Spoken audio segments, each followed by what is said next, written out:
হাওড়া ব্যাটরা অন্নপূর্ণা বারোয়ারি ক্লাবের আয়োজক এবং বিশেষভাবে শঙ্কর অধিকারী মহাশয় ও সঞ্চালিকা মহাশয়াকে আমার আন্তরিক ধন্যবাদ জানাই।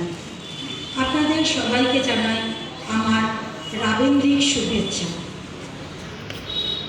আমার দুটি নিবেদন। প্রথম নিবেদন একটি কবিতা পাঠ।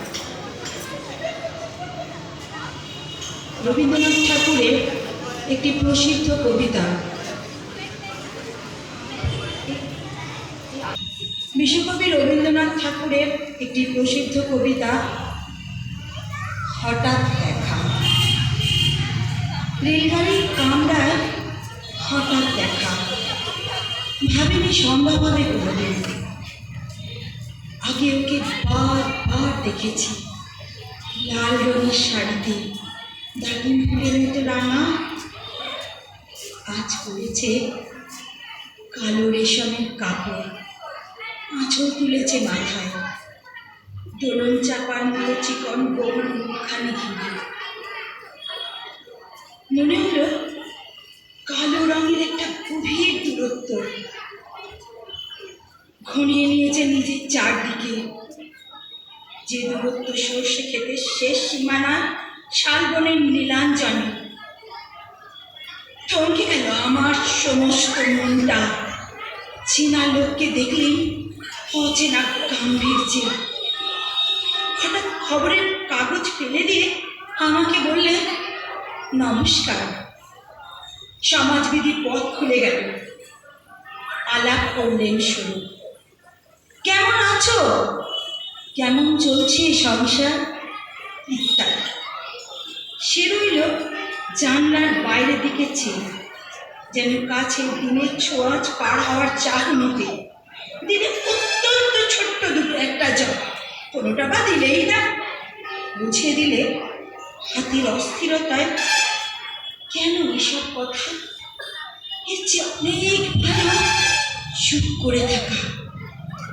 আমি ছিলেন অন্য বেঞ্চিতে ওর সাথীদের সঙ্গে। একসময় আঙুল নেড়ে জানালে কাছে আসতে, মনে হলো কম সাহস নয়। বসলো ওই বেঞ্চিতে। গাড়ির আওয়াজের আড়ালে বললে মৃদু স্বরে, কিছু মনে করো না। সময় কোথা, সময় নষ্ট করা? আমাকে নামতে হবে পরের স্টেশন। দূরে যাবে তুমি? তার যে প্রশ্নটার জবাব এত কাল থেমে আছে, শুনবো তোমার মুখে। সত্য করে বলবে তো? আমি বললাম, বলবো। বাইরের আকাশের দিকে তাকিয়ে শুধু আমাদের গেছে যেদিন, একেবারেই কি গেছে, কিছুই কি নেই বাকি। একটু চুপ করে রইলেন শুধু। তারপর বললাম, রাতে সব তারারাই আছে দিনের আলোর গভীরে। খটকা লাগলো, কি জানি বানিয়ে বললাম নাকি।